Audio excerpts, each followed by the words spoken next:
Meus pais comunicaram ao meu irmão que ele poderia ocupar minha residência, enquanto eu poderia viver em um trailer no quintal, uma vez que sou solteiro e ele tem esposa e filhos. Eu, um homem solteiro em casa há 30 anos, tenho um irmão de 29 anos que já é pai de 4 filhos. Ele teve o primeiro filho aos 22 anos, o segundo 1 ano depois, o terceiro 2 anos depois e o quarto há alguns meses com sua esposa. Minha relação com minha cunhada é difícil, pois ela constantemente tenta me irritar, aguda de maneira superior e, em seguida, se transforma em uma vítima dramática. Qualquer retaliação contra ela resulta em lágrimas instantâneas e um show convincente para conquistar a simpatia de qualquer um. Apesar disso, meus pais e meu irmão há aventuras, mesmo conhecendo sua verdadeira natureza, simplesmente ignorando isso. Embora ela seja bonita, nunca me senti atraído por ela. Ela se recusa a trabalhar, apesar de ter diploma universitário, e depende financeiramente totalmente do meu irmão. Isso significa que eles não podem viver em nenhum lugar além da casa dos meus pais, onde a privacidade é um problema, pois todos vivem sob o mesmo teto em uma casa dos anos 60 com 3 quartos. Na infância, meu irmão mais novo era claramente o favorito, desenvolvendo um complexo de superioridade devido ao tratamento preferencial. Com uma diferença de 3 anos de idade, eu era severamente punido se retaliasse suas travessuras. Meus pais mudaram para longe para evitar a intromissão da família, mas meu irmão continuou a ser fisicamente abusivo e se comportar de maneira prejudicial. A relação desigual persistiu, com meu irmão recebendo tratamento igual apenas quando era necessário manter as aparências diante das visitas. Fui ameaçado de perder minhas coisas se não ficasse em silêncio sobre as situações, mas isso não me impediu de sair de casa assim que completei 18 anos. Embora eu não tenha terminado o ensino médio, morar em qualquer lugar era melhor do que a casa dos meus pais. Desde então, mantive pouco contato com eles, vendo-os apenas nos feriados. A pandemia de 2020 foi difícil para mim. Perdi meu emprego, não consegui renovar o aluguel e tive que vender minhas coisas para evitar a falta de moradia. A vida me fez perceber a importância de viver de forma mais econômica, mas apesar dos desafios, consegui me sustentar com o dinheiro do desemprego. Tenho um caminhão, principalmente porque sempre adorei esses veículos. Comprei um trailer por $1.000 em bom estado e o acoplei ao meu caminhão, inicialmente para viver temporariamente. No entanto, acabei prolongando esse estilo de vida muito mais do que imaginava. Inicialmente, planejava estacionar o trailer na casa dos meus pais, onde meu irmão e sua família moravam. Ao pedir permissão, fui informado de que a casa estava lotada e não me quis lá. Além disso, nossa relação nos últimos 10 anos não foi amistosa. Meus pais concordaram em me deixar estacionar o trailer lá, mas apenas se eu pagasse praticamente o equivalente ao aluguel de um apartamento na região. Dada a minha situação de desemprego e a necessidade de economizar meu dinheiro do seguro-desemprego até encontrar um novo emprego, esse valor era impraticável.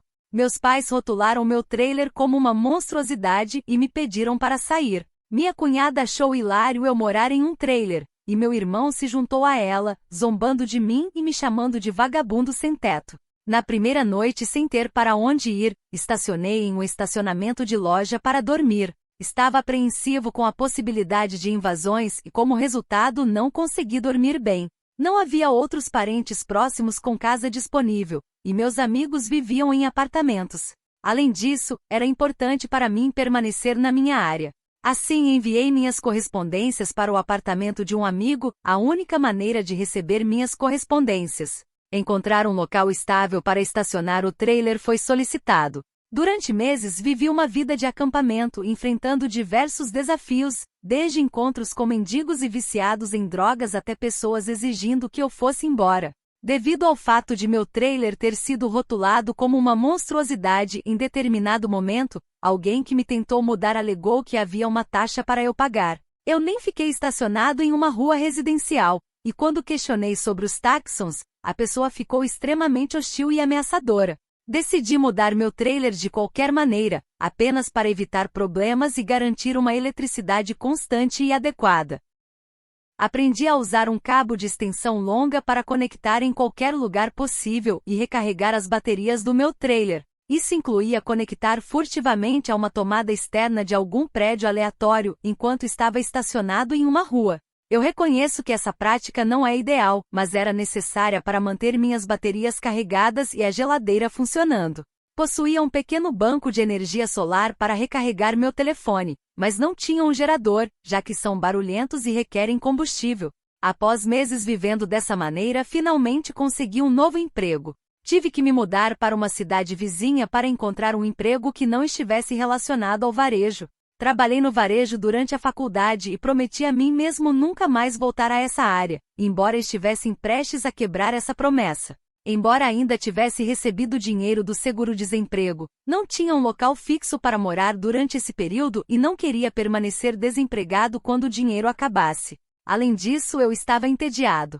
Tinha um pouco mais para fazer além de ler, assistir a filmes em um pequeno reprodutor de DVD portátil, usar meu telefone ou laptop, e anotar onde poderia estacionar e quais banheiros públicos locais estavam disponíveis. Em certa medida, eu invejava o fato dos japoneses terem banheiros públicos, algo que pensamos realmente utilizar. Aqui, depois de conseguir um novo emprego, residia basicamente nos fundos do edifício, próximo ao depósito, em antigas vagas de estacionamento para funcionários. Curiosamente, ninguém mais parecia se incomodar em utilizá-las, pois estavam tão afastados que a área quase caiu no esquecimento. Meu chefe, de fato, apreciou essa disposição, já que eu estava disponível para assumir qualquer turno, contanto que conseguisse dormir o suficiente. Ele até permitiu que eu removesse o trailer do meu caminhonete e o estacionasse em uma das vagas, o que me possibilitasse dirigir sem ele. Não tenho certeza sobre a legalidade disso, mas ninguém nos incomodou durante todo o tempo que morei lá. Lidava com poucos intrusos, embora houvesse alguns, a segurança os expulsava. Eu estava praticamente de plantação quase o tempo todo, sempre que eu precisava de mim, e trabalhava praticamente todos os dias da semana. Meu chefe permitiu que eu conectasse meu trailer ao prédio para ter acesso à energia e água, e eu pagasse uma pequena quantia de aluguel, trabalhando gratuitamente aos domingos, quando ninguém mais estava no escritório, exceto o zelador e a segurança. Além disso, geralmente tomava banho no apartamento de um amigo ou na academia local, já que o trailer não possuía chuveiro, apenas um banheiro portátil. Evitava enchê-lo, pois esvaziá-lo era uma tarefa estressante. Utilize outros banheiros sempre que possível, tendo a chave do depósito e acesso ao banheiro a qualquer hora. Até mesmo desenvolvi uma amizade próxima com a segurança noturna, chamando-o pelo primeiro nome. O trailer era fácil de aquecer no inverno, com um pequeno aquecedor elétrico, mas as versões eram solicitadas. Sem ar-condicionado no trailer, preciso comprar um aparelho portátil usado para enfrentar altas temperaturas. Ganhei muitas horas extras e aprendi bastante durante esse período. Adquiri algumas novas habilidades colaborando com colegas de trabalho e, eventualmente, no meio deste ano, conquistei uma posição superior na empresa como supervisor. Com esse avanço, comecei a receber um salário melhor do que no meu antigo emprego. Foi nesse momento que decidi procurar uma residência, após o susto de perder meu apartamento. Percebi a necessidade de algo mais estável a longo prazo.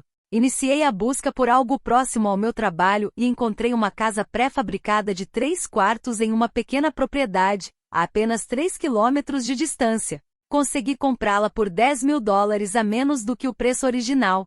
Utilizei quase todas as minhas economias como entrada e fui aprovado para um empréstimo imobiliário. Finalmente não preciso mais residir em um trailer. Havia espaço suficiente para estacionar meu caminhonete atrás da casa, removendo o trailer e instalando-o no quintal, caso desejasse usá-lo novamente. Entretanto, depois de instalar em casa, cometi o erro de compartilhar essa conquista no Facebook. Minha família viu a postagem, e é aí que os problemas surgiram.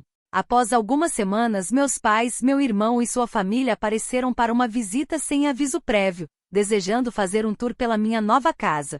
Eu nem havia fornecido meu endereço para eles, então ainda não sei como descobri onde moro. Nenhum amigo confessou e nenhum membro da família me visitou antes desse episódio.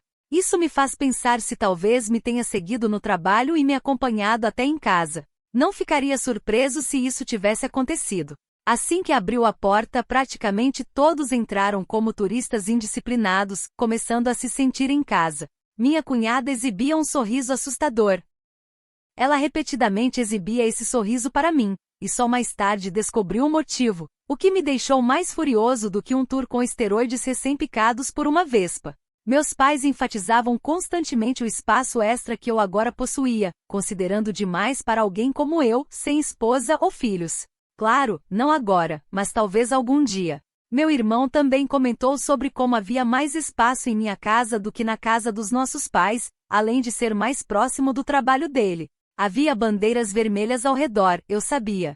Eventualmente, meu irmão me pediu para conversarmos em particular. Todos de repente saíram da sala e se reuniram na varanda da frente.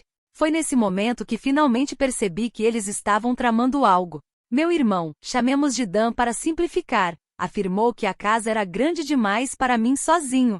Ele sugeriu que eu deveria nascer-lo morar com sua família, pois sua esposa estava grávida do quarto filho, e minha casa ficou mais próxima do trabalho dele. Ele apontou que eu já tinha o trailer e poderia morar lá fora enquanto eles ocupavam a casa principal. É importante destacar que Dan nunca teve a possibilidade de oferecer aluguel. Embora ele tenha um bom emprego, começou a falar sobre mudanças, até mencionando um toque de instalação. Ele enfatizou que eu não poderia entrar a qualquer momento sem aviso prévio. Se não fosse meu irmão, eu pensaria que a pessoa com quem estava falando havia enlouquecido, mas ele perdeu a noção há muito tempo, graças aos nossos pais que o tratam como o centro do mundo. Tentei expressar minha opinião, mas ele continuou falando sobre mim como se eu não tivesse voz na questão. De forma alguma eu alugaria minha casa, ou partes dela para ele, ou para qualquer outra pessoa, talvez apenas para facilitar o pagamento da hipoteca. Absolutamente não, ele nem a esposa transmite dele. Já ouvi falar dessa mesma situação em vídeos online muitas vezes e nunca imaginei que realmente passaria por isso, pois achei tão absurdo. No entanto, meus pais, irmão e cunhada se encaixaram no perfil de um grupo de narcisistas loucos. Peguei meu telefone e o configurei para começar a gravar. Ele simplesmente segurou firme, parecendo não se importar ou perceber que eu estava fazendo isso, e sentado. Enquanto falava sobre todas as razões pelas quais precisava da minha casa, ele passou de dizer isso para agir como se fosse um acordo fechado, estendendo a mão para um aperto. Foi quando finalmente mostrei minha espinha dorsal e disse não. Fiz isso tão alto que Dan descobriu por um segundo. Raramente levantava a voz para ele nesse nível, pois era punido por nossos pais sempre que o fazia. No entanto, esta era minha casa, não deles.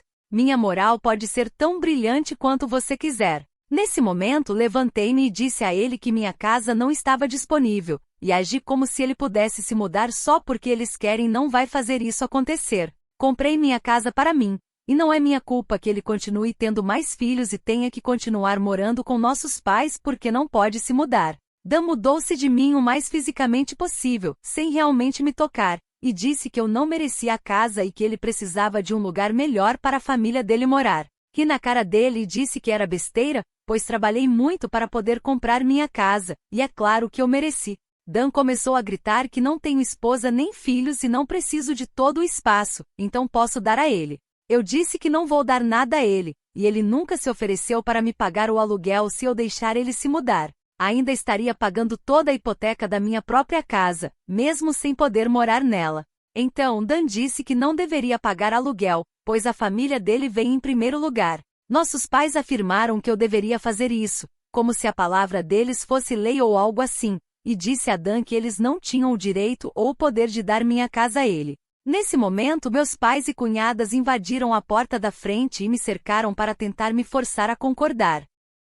Houve muita tensão, mas para retomar a partir deste ponto, ouvi a frase "só faz isso pelo Dan" muitas vezes, mais do que consigo contar. Durante a discussão, afirmei a todos que não tenho voz na minha vida ou na minha casa e ordenei que saíssem antes de chamarem a polícia. Minha cunhada elevou o tom, insistindo que estava grávida novamente e que eu não poderia fazer isso com ela. Eu respondi que não fiz nada com ela, ela apenas presumiu que poderia tirar vantagem de mim se eu permitisse. Não tinha nenhuma obrigação para com ela ou sua família, então a chamei de arrogante, afirmando que nunca teve qualquer respeito por mim.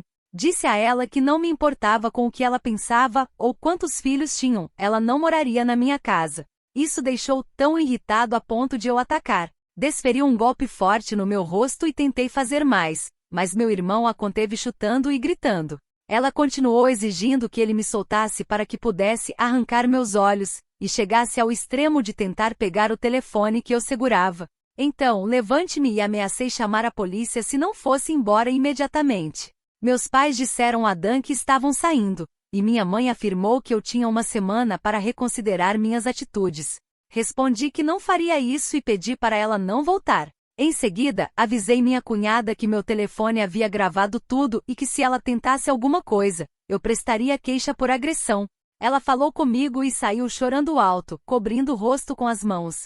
Minha mãe foi a última a sair, insistindo que era melhor eu reconsiderar por causa do meu irmão e da minha cunhada. Respondi dizendo a ela que não concordaria. Até o momento não temos a continuação da história, mas assim que tivermos, compartilharei em um próximo vídeo.